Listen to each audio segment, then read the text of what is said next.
O mar, ele é mesmo belo e fascinante, e ele cobre mais de 70% da superfície de todo o planeta. Mas mesmo o planeta Terra sendo em sua grande maioria mares e água, nós humanos conhecemos mais a superfície da Lua do que as profundezas do mar. Os mares até hoje foram muito pouco explorados, mas isso em si não é o que deixa os jogos de mar tão interessantes e funcionais, já que esse jogo usa um dos artifícios mais impressionantes para a mente humana, e é exatamente isso que vamos descobrir nesse vídeo. Ao decorrer de todo o tempo, o mar é dito como belo e bonito em músicas e poemas. E historicamente, o mar é dito como muito importante, pois economicamente foi muito necessário, pois através de rotas marinhas era possível transportar produtos e alimentos. Porém, mesmo o mar sendo dito como belo e muito importante para o transporte de mercadorias, as pessoas da época tinham medo do mar. Na Idade Média e na época das grandes navegações, os marinheiros acreditavam que na água existiam criaturas marinhas enormes, tanto que existem mapas que existem criaturas marinhas ilustradas neles. Cada local onde as criaturas eram demarcadas significava perigo. As pessoas da antiguidade acreditavam em leviatãs, exilas e o famoso Kraken. O Kraken era dito como uma lula-polvo gigante que era capaz de envolver navios inteiros com seus tentáculos, assim fazendo com que navios e tripulações inteiras desaparecessem nas profundezas do oceano.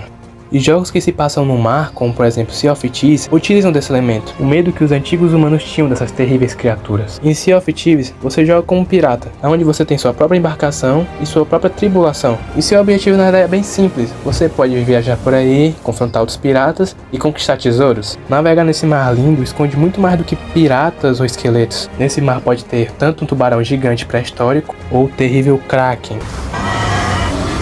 que com seus enormes tentáculos podem agarrar seu navio e levar você e sua tripulação para o fundo do mar. Uma pequena pausa para uma curiosidade interessante. Os antigos marinheiros e as pessoas em geral sempre tiveram medo do desconhecido, e naquela época a ciência era muito mal desenvolvida. Então era muito comum quando alguma embarcação sumia por tal local do mapa, ou quando algum marinheiro chegava contando a história de algum animal gigante, as pessoas acreditarem nisso. E hoje em dia essas bestas marinhas viraram apenas lendas, com exceção do Kraken. Ao passar dos séculos continuou sendo avistado lulas ou polvos gigantes, seja elas pedaços encontrados em barriga de axolote, ou flutuando pelo mar, ou em praias, mas nunca existiu uma prova concreta ou uma foto que podia dizer que ele era real ou não. Até que em 2014 tudo mudou. Em 2004, pesquisadores japoneses conseguiram, depois de 20 tentativas, capturar uma foto desse animal. A primeira fotografia, o primeiro documento que confirmava que esse animal realmente existia. Tá bem que ele não podia erguer barcos ou fazer tudo isso que era dito, mas sim, uma lula gigante existia e passou décadas e ninguém sabia que ela existia, ou pelo menos sem poder provar.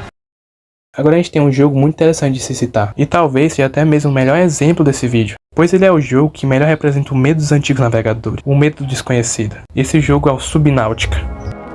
Em Subnáutica, o jogo começa com você sobrevivendo a um acidente da sua nave. Você é o único sobrevivente num planeta que é basicamente todo coberto de água. Então você está literalmente sozinho num planeta alienígena que nunca foi explorado. Pelo menos é o que você achava. Pois ao decorrer do jogo, ao decorrer de cada exploração, você descobre mistérios de antigas civilizações e povos que viviam ali, e o que extinguiu todos eles. Então ao decorrer da sua gameplay, você descobre muito mais coisas, a partir do ponto que você mergulha cada vez mais fundo, descobrindo criaturas talvez não tão grandes e outras enormes e perigosas. E é nesse jogo que mora um dos meus piores pesadelos, o Reaper Leviatã.